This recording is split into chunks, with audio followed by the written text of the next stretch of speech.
The Trickster is an immortal extra-dimensional alien, formerly part of an extra-dimensional group of being known as the Pantheon of Discord, who were banished from the known universe. The Trickster alone frequently appeared on Earth, making bargains to alter history and feeding on the resultant chaos. An alternation made over a weak point in space-time would allow the Trickster to manifest himself as flesh and blood. This information has led to fans to theorise that the mysterious Pantheon is the same as the Pantheon of Discord, and that the oldest one is another known member, the Trickster.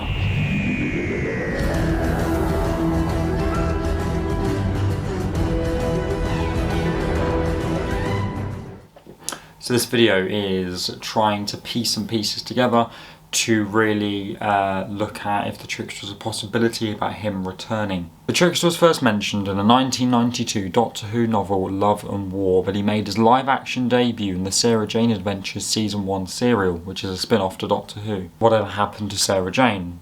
He's an extra-dimensional being who's been banished from the universe, but he finds his way back in by appearing to people in their final moments.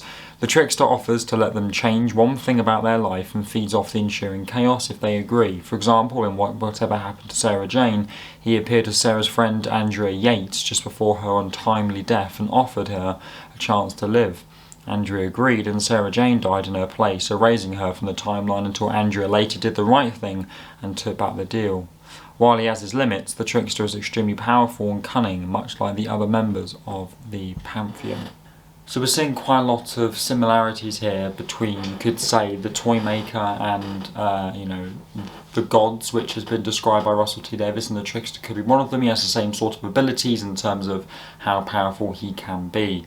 So that is a little bit about how the Trickster was introduced and what he can do. Now, how does this potentially link into the Toymaker theory, how he is linked to the Toymaker, etc. So although it hasn't been confirmed that the Trickster is related to the Toymaker in any way, or the Pantheon, it isn't that much of a big leap to make. Behind the scenes, as I said, Russell T Davies has been referring to the Pantheon's members as the gods of chaos.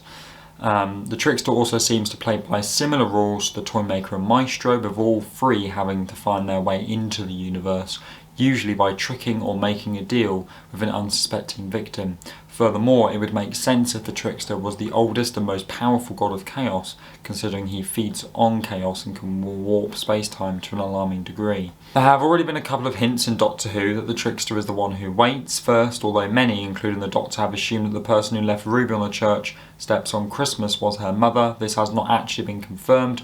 All fans truly know is that they were wearing a dark cloak and had pale skin. So yes, the one who waits, of what we've seen of them, from the church on Ruby Road, has got the same sort of characteristics and similarities with how they wear. You could go by height, or just, as I said, they don't have an eyes or a nose, the Trickster, so you can't properly see them.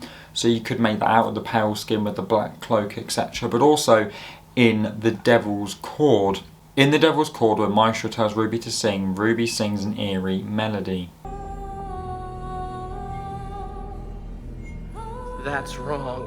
What do you mean? And if you didn't recognise it, it comes from the Trickster's debut episode in the Sarah Jane Adventures. On the night that the Trickster removed all traces of Sarah Jane from the timeline, her younger neighbour Maria fell asleep holding a special alien puzzle box that protected her and allowed her to remember Sarah Jane when no one else could.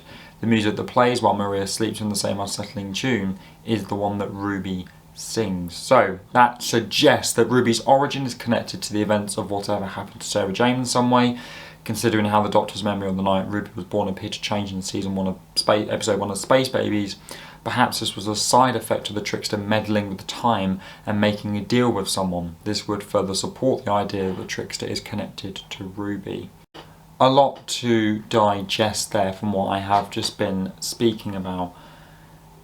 I think all of that does make perfect sense. I think it's something that Doctor Who fans kind of want to happen, because we quite like it when things that deserve more screen time and more detail, more explanation, and the Trickster is a villain which I think Doctor Who fans do want for them things. There is one main reason that I don't think that this could be the case of the Trickster coming back into Doctor Who, and that is simply because I think we are now in a brand new era. It's that argument of really new era, new era of freshness. And while there has been no returning monsters, it'd feel weird to bring back a monster that's Doctor Who fans that already knew the show may not have even known about because it only came from the Sarah Jane Adventures. So just to confirm, the Trickster has never actually been in Doctor Who, so you could class it as a new villain if you've only watched Doctor Who. It came from the Sarah Jane Adventures, which was a spin-off to the quite a long time ago companion Sarah Jane Smith, Elizabeth Sladen, who's no longer with us. And the Trickster was basically her main enemy and was the overall biggest and most destructive villain in the Sarah Jane Adventures. And it often was, and it actually did come up against the Doctor as well. We cannot forget, in the Wedding of Sarah Jane, David Tennant did face off against the Trickster, so the Doctor is aware of who the Trickster is, and this whole description of it being, a potential, the chaos of, gods of chaos. Very much the same sort of language that was used for the Trickster in the show is used for the Toymaker and Maestro. So I guess that now the mystery is probably going to be about, is the Trickster the one who waits? That's probably the biggest thing, and yet again I think that's quite possible. But it just feels weird that Russell T Davies wanted to bring Doctor Who into a brand new era, and yet he's willing to bring a villain in that wasn't even in the main show but a sideshow. Now, you could argue that even though Russell T Davies wanted a fresh era of Doctor Who, bringing back certain people, including Stephen Moffat, Murray Gold, etc., doesn't really give it a real big freshness. But you can see from the opening, season 1 so far, no returning monsters. Every episode feels very, very different to the other. So I guess it does feel quite fresh in that way. So I guess it's something quite interesting. Personally, I would love the Trickster to come back. I really, really liked him in the Sarah Jane Adventures, and I'm going to go and re-watch SJA just because this could be a possibility. I'm very aware this theory has been going around for a couple of weeks now, but I'm going to sort of deep dive into it and see if we got any more clues. And I'd very much imagine, and the song that Ruby hums to and sings in The Devil's Chord was very much the same as the Trickster's song is. This could just be maybe a little callback, maybe a little mention, or it could have something to do properly with the plot. We don't actually know. Hopefully we'll find out this series and not have to wait until next series. Let me know what you think about this theory about the Trickster potentially coming back. If you're new to the channel, please just subscribe and give this video a like, and I'll see you all very, very soon. Goodbye.